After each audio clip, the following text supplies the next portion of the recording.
I remember people texting me and saying, like, do you hear what happened to Sydnee? Is it true? Like, I check Facebook and all of a sudden there's all these like, I love you, Sydnee, RIPs, and I'm like, what?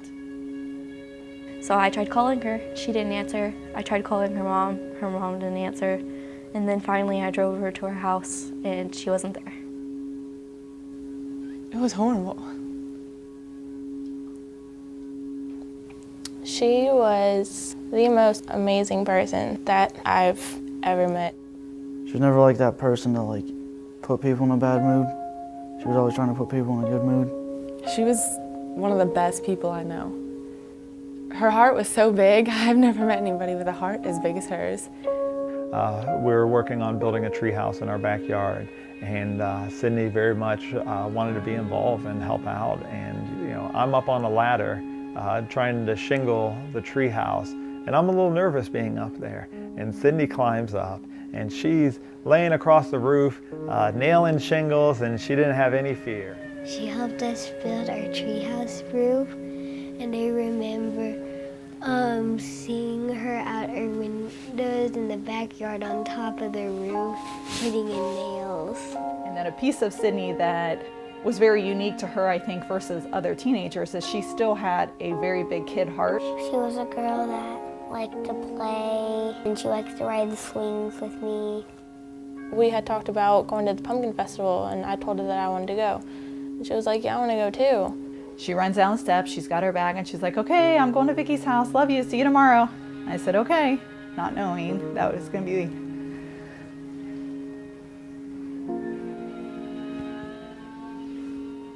The last time she ever spoke to me.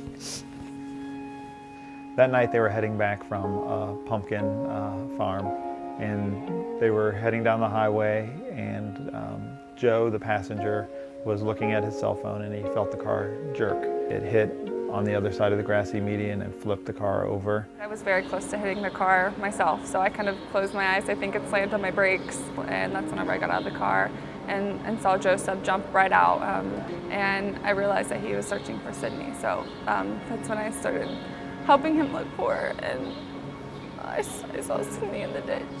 At that point, still didn't really have a full grasp of what happened. I just knew that it was a vehicle that crossed the median, rolled over, and somebody had been ejected, to which me immediately being able to say is that the seatbelt wasn't worn in the case.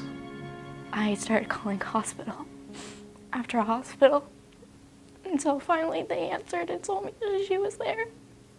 We were using medications for her blood pressure to keep her heart beating.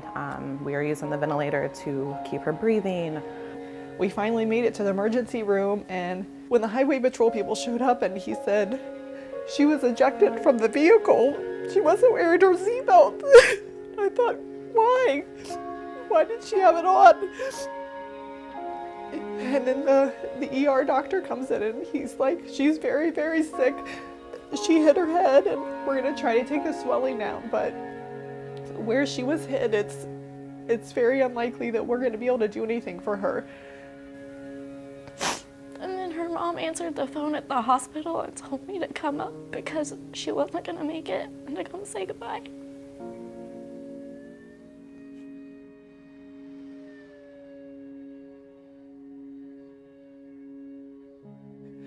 We knew the whole time that we were at the hospital that we were gonna have to have a conversation with our kids and let them know that she's not coming home. And it was almost like hearing it again, because you're experiencing their brand new grief. I started crying, and I was crying against my mom and hugging her. We miss her tremendously. We keep her in our conversations on a daily basis. She's still a very integral part of our lives, even though she's not here. Miss having fun with her. I miss being friends with her and playing elephants and a lot of stuff like that. There was still a lot of unanswered questions of why. A bunch of cops came over and started asking me a bunch of questions like, where were you going, what happened, why did you swerve off the road? And I was just like, I saw that when we were going off the road, she threw her phone.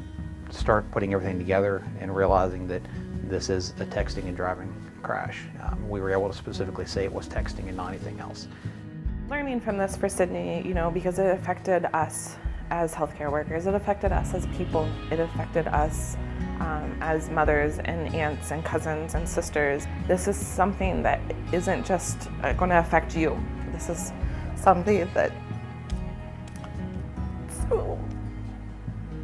it's so preventable. These kids don't need to be so distracted. There's nothing that's important enough that's going to cause you to lose your life. There's not a single thing important enough.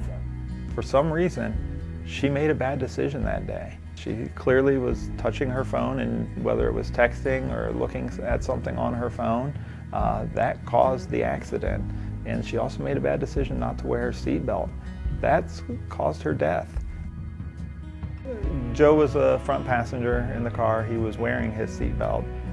He walked away from the collision. Vicki was a passenger in the rear seat.